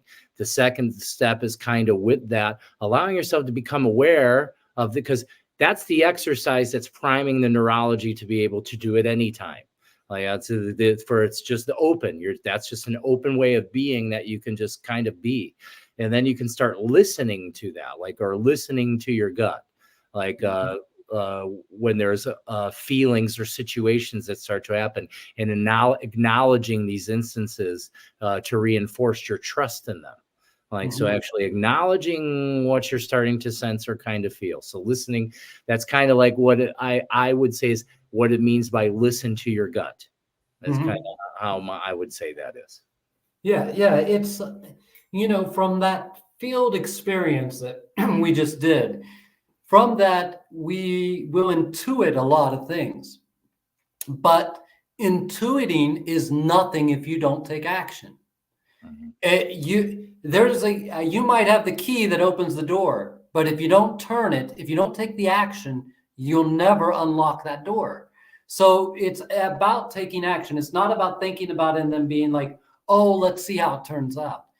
Sometimes when you don't even understand why, but you just feel like I need to turn left. Turn left. And don't try to understand why you turned left. And don't even try to understand if it made sense to turn left in retrospect. Sometimes just follow what you feel and don't even worry about if it proves itself to be true or false. Because if we never take action, we never learn to start taking action. And that's something else that we have to do. Because when we take action, then we can have an experience. When we have an experience, it creates an emotion. When we have an emotion, it creates a permanent connection within our neurology. Those neurons wired and fired together, that's strengthened by emotion. That's what makes those things cement and stay. Otherwise, it's just a bunch of thought. And thought can wire things. We're all the time pruning synaptic connections and wiring new ones. But they fall apart if we don't have a positive emotion that it leads us into. So maybe you just decide, hey, I need to turn left down this road instead of right, even though it's going to take longer. And you go that way and just try to be in the experience of going that way. Not to understand, what was my intuition telling me about What's it trying to show me? Yeah, That's all get question. out of the analytical and just experience it. Feel it. I turned left. What an adventure is left, and what will it bring my way? And let's see what it is. And it might be cool or it might not, but it's because something's going to happen, because something is always happening. Yeah. And then whatever your experience is can have an emotional connection to you, and that will strengthen those synapses so that you'll listen to it again in the future. We got to take action. We can't just theorize or philosophize about it. That is just mind candy. And mind candy, yeah, it's fun. It's like candy. Candy's fun. It tastes good, but it doesn't really do anything for you. It doesn't help your body. It doesn't heal your body, but it's good. It's fun. Quite the opposite, but it feels good for your brain. You get that brain-gasm through your mouth after you get that dopamine rush. And you're like, ooh, I like that. Here's another point that I like is practice mindful observation. So spend time observing your environment and the people around you without judgment. This practice can enhance your ability to notice subtleties that your subconscious mind pick up on, which is a crucial component of intuition. So that's a huge thing. That's something I talk about a lot is, can you sit still in a place and just become aware? Just like how we were just talking about, like having, hey, I have this feeling that's telling me to turn right. All right, I'm just going to go with it. I'm just going to kind of feel with it. And then I'm going to observe it without judgment. I'm not trying to judge it if it's good or if it's bad or anything, allowing it to kind of flow and kind of take itself where it wants to go. Yeah, and another thing that I'll add to all of that really helps with intuition is to understand you can't practice it forever because it will turn itself off, because it's not a parlor game. It's not something like that. It's not something that I don't like to use the word play with, because I like to approach life as play. Right. But it's not something we do frivolously. Once we've had an experience or two that is positive, say you decide, hey, I'm going to call this person, and you think that person's not going to be home. So you call them anyway, and their wife says, oh, no, they're not home right now. That's a positive experience. You don't have to keep playing with it that way, because once you have one or two of those, you have the anchor set. And to go beyond that is just you not believing in yourself. That's you feeding doubt. And when you feed doubt, you're not going to be able to do it as well, because you're feeding a synaptic connection that says, when I have this hit, doubt it. When I have this hit, doubt it.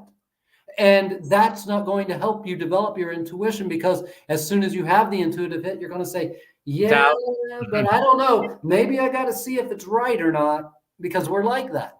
We really have to get into looking at life as an ever evolving experience that we're just a part of, and that we don't have to be right or wrong in anything all the time. And to develop a skill at something doesn't mean doubting yourself a million times. I was a martial artist. I was taught how to throw a punch. I learned that. I practiced it a little bit. There came a point where even in my practice, I'm not thinking about it anymore. I know that it's happening correctly. I don't have to focus on it. That's where you're trying to get. You're trying to get where you don't have to focus on it, and you don't have to doubt yourself about it. Right. It becomes part of the program. Part of your subconscious awareness is that, just like you're punching. Once you train the neurological connection for it to happen repeatedly, you don't got to think. It's just like driving. You don't have to pay attention to driving anymore. It just does it on itself, and you can be alive and awake around you. But when you first start driving, all you can do is pay attention to everything, because it's so novel, it's brand new. You don't have a nervous system to support it without focused attention and being on it. Yeah, So, and with the driving analogy is a great analogy. And if you start to think about what you're doing while you're driving, you'll suddenly realize that driving becomes very complicated all of a sudden. If you start to really try to become completely aware yeah, of like when a every little police action. officer's behind you and you're trying to make Yeah, all sure of a sudden you can't drive, can you? You all can't of a keep sudden a you can't steady be straight. speed. Oh my God, why can't I stay in the lines? Oh, Yeah, it just happens I'm to us going to because jail. we're focusing too hard, and Right. we're stepping out of being and into Out of knowing. flow, right? You're Yeah. out of the flow, right? Out of the flow of being. Here's one I like, is something I do very often, and that's embrace solitude. So spending some time alone can help you connect with your inner thoughts and feelings, which is essential for developing intuition. Solitude can provide the clarity needed to recognize and interpret your intuitive insights. I love spending every day. I try to spend some time where it's just dark, it's quiet, and I'm all alone, and I don't do anything. I just be there.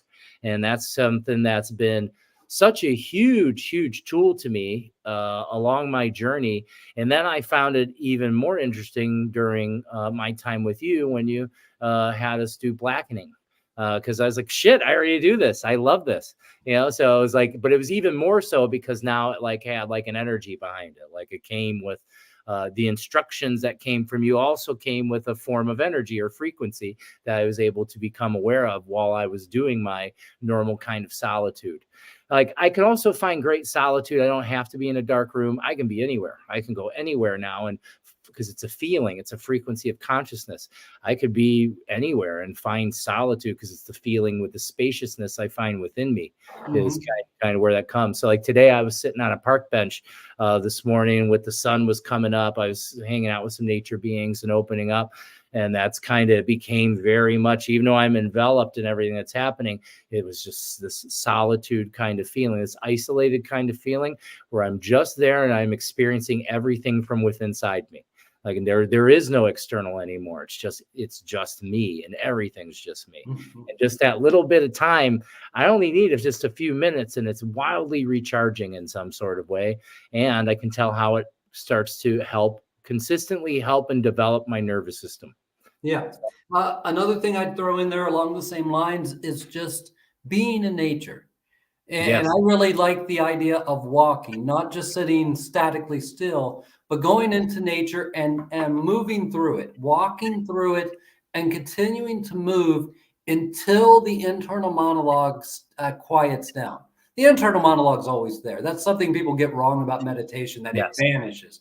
It's always there, but there comes a point where you don't pay attention to it. Right. Where you can let it, where suddenly you're somewhere else and it's just rolling, but you're really not interested in it. And you can just and when you get to that point and then you can really experience nature.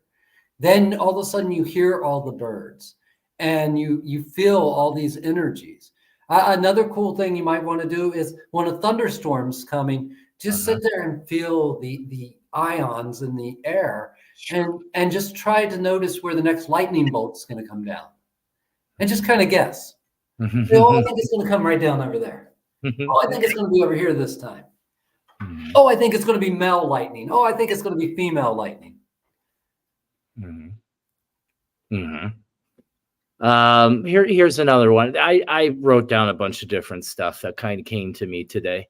Another one is learn to let go. That's kind of what we're talking about here, is learning to let go. Sometimes overanalyzing or overthinking can block intuition. Now, there are times where I feel like my analytical mind helps my intuition, but that's a different story. I feel like I had to develop into that kind of space. I couldn't do that at first. But learning to relax and let go of the need to control every outcome can open a door to more intuitive insights. Like I don't need any control over anything.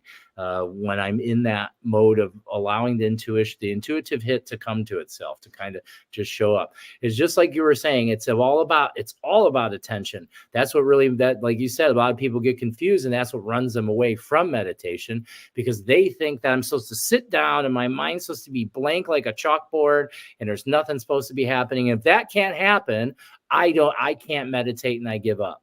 When the truth is, the biggest part, the greatest part of meditation is every time you can come back when your thoughts run you away, when your thoughts drag you off and you're thinking and you become, oh, that's okay. And you don't have any judgment of it. You don't say I'm bad because I'm thinking or anything. You just say, oh, okay. And you're coming back. And perhaps maybe it's, for me, it's breath awareness.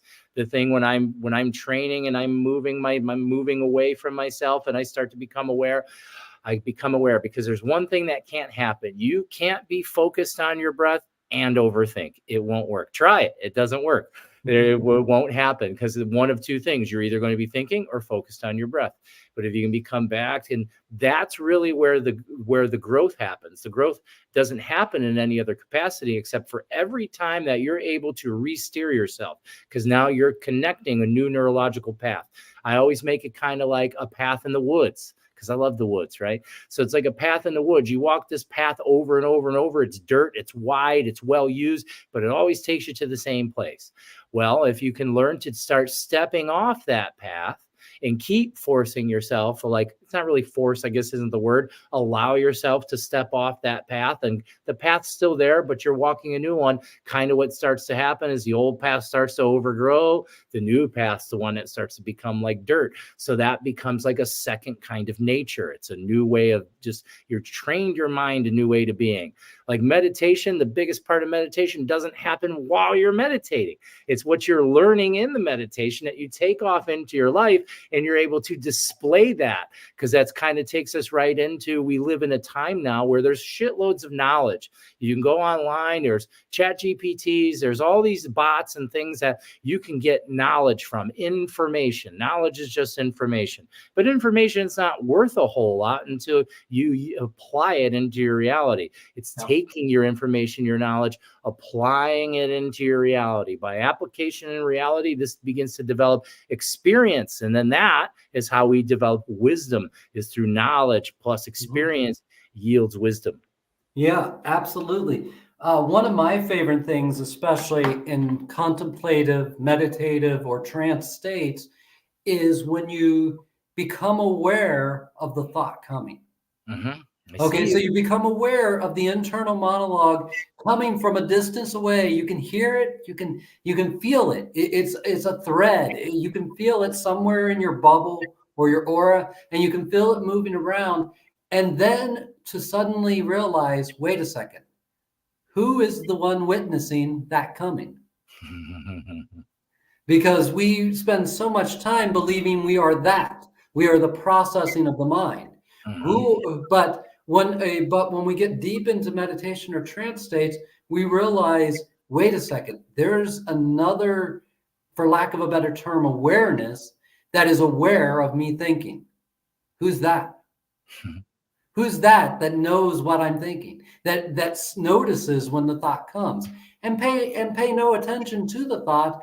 Kind of take the perspective when you were a kid and you were looking up at clouds and you were just letting them dance and you were just watching them move, and you were sitting back. Look at your thoughts in your mind like that. Allow it just to be clouds that don't mean anything. They're just something going on. It's just passive. You are that center that is experiencing all of that. And as you get more and more into that, it changes the way you think. It changes where you think from. Now, you'll always be able to think from there again, because there is, I consider that beta thinking. And beta thinking is very important in our world when we're learning something brand new, when we're trying to do something, or when there's danger. We need to be in a beta state in those moments. And just like if I'm driving down the road and someone cuts me off, I need to jump into beta to take action, because that's what takes the quick, decisive actions in your body. But as soon as that's over, I need to drop back down, or I'm going to be so on edge, I won't be able to drive at all. because I can't drive down the road in beta. Well, you Mhm. can, but then it becomes road rage and you're really upset and Yeah. you're trying to get somewhere and everyone's in your way. And who are all these people who are just obstacles in my life? And, Yeah.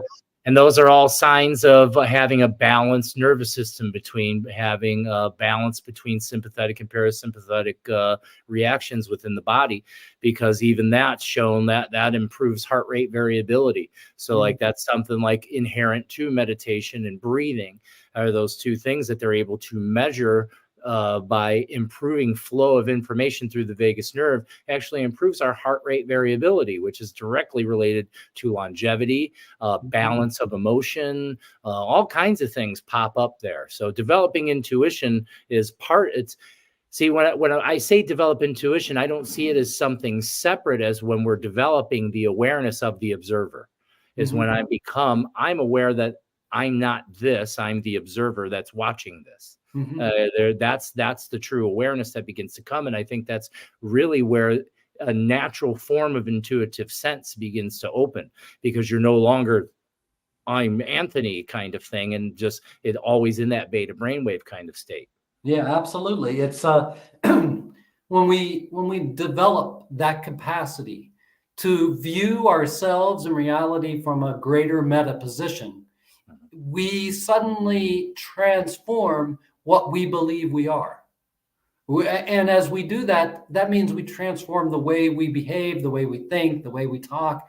Everything starts to transform and fall into a greater coherence between our thoughts, feelings, and actions. So I have two more points that we'll hit, because I can't believe it. We're almost at 2 hours. Read and educate yourself, okay? That's what we were just talking about, is knowledge or information. It's good to get information, but apply information into your life is what it is. This is a form of information. This is what we're doing here. We're bringing education and awareness into these things. I think that's great. And then we already kind of touched on this, and that's trust and act on your intuition. Of course, like that, you have to. Finally, the more you trust and act on your intuition, the stronger it becomes. Start with small, low stakes situations to practice trusting your gut, and gradually work up to more significant decisions. I kind of found that kind of aspect for me was very helpful when my intuition was opening up, to begin to trust it. As well, first I got to at least try to trust it. At least start there. Start with something that you're not afraid of, and kind of allow it there. Not like this big life decision kind of, I'm not sure about my intuition thing. But like you were talking about the lemonade. Like, hey, I had this feeling I was supposed to get lemonade. Well, just do it, because maybe the lemonade isn't for someone coming to your house. Maybe that lemonade is so you go to that store and you meet someone you're meant to meet on your journey. Absolutely. We never know what it is that we very rarely understand what our intuition is, but it's important to act on it in the moment that we have it, because that's the only way we can set down an anchor point. That's the only way that we can anchor the experience, so that it can become a reliable experience in our life. If we don't act on it, we won't have an experience. If we don't have an experience, we won't have an elevated emotion. If we don't have an elevated emotion, it just is trivia, and it's something that just gets washed out. And there's just so many things that you will not know in the moment. It could be a long time later before you go, oh, wow, now I understand why I was guided that way. Like something in me guided me to go that way, because look what's happened. Something transpired from that one new thing, that one turn, and which I wasn't sure about at first. Yep, absolutely. And then the last thing I said was developing intuition is a personal and often gradual process. It requires patience, practice, and willingness to trust and explore your inner self. Yep, absolutely. Well, I can't believe it. We made 1 hour and 53 minutes, and that was fast. That was really, really fast. But I had a really good time, and I want to thank you so much for being here, Zane. What do you got going on? What do you got coming up? What do you have? I've got several things coming up. I don't know the exact date, but I'm doing a hybrid apprenticeship up in North Olmsted. So it'll be 7 weekends stretched out over 7 months. Actually, I think it will be stretched out over 8, because we're going to take 1 month off in the summer. And it will also have some online components to it. But we'll be learning the tradition and moving through those things. Also going to be doing another run of the online apprenticeship, of course. And I'll be doing another run of the modern shaman's diet and a couple other things. Cool. Great. Yeah, I got a lot of stuff going on too. The nearest thing that's pretty big is I have an 8-week shamanic training course starting March 5th. So that's open to pretty much anyone that's interested. It's very much just kind of a beginner module to anyone that's interested in learning more about their personal power and energy. We have lots of other events that are happening and going on. Feel free to check us out at thepositivepineapple.org, or you can follow us on Eventbrite. We're on all the social media platforms and all this stuff. So check us out. Check out Zane. What's your website, Zane, or where? One is wildheartsmedicine.com. And the other one that I'm kind of using more right now, but it doesn't have a lot of content on it, is community.zanecurfman.com. Community.zanecurfman.com. Yep. Okay, it's kind of a new kind of thing that I've been trying out as a new way of interacting. I've been running a lot of my programs over it lately because it allows a certain type of interaction that is almost like a one-on-one sitting with someone. So I really like that and that technology, but I'm always looking to improve. I love it. I want to thank you all so much for being here with us tonight and soaring with us as we talked about intuition. It was fantastic. I hope you got a lot out of that. As usual, you can always reach out to me with any questions, or, either of us probably. We love to hear from you. And we send you off into the world with great love. Zane, before we leave, would you mind closing the space? Sure.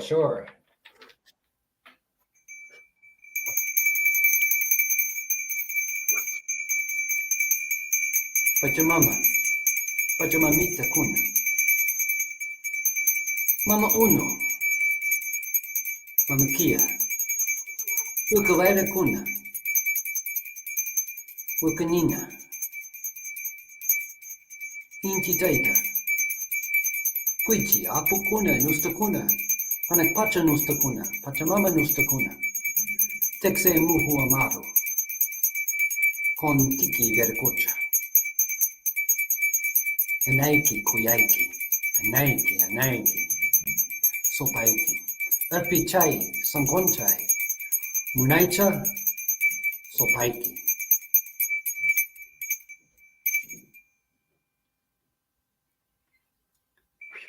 Reaching your hands out to the side, bringing your energy field back up into a radiant sphere above your head. Reaching out, grabbing your heart field like a blanket and pulling it back into your heart.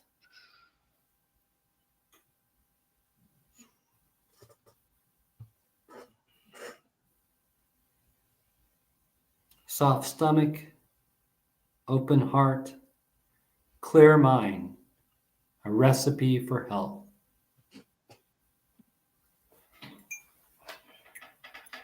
Nike Kuyaiki Orpichai Sonkolai.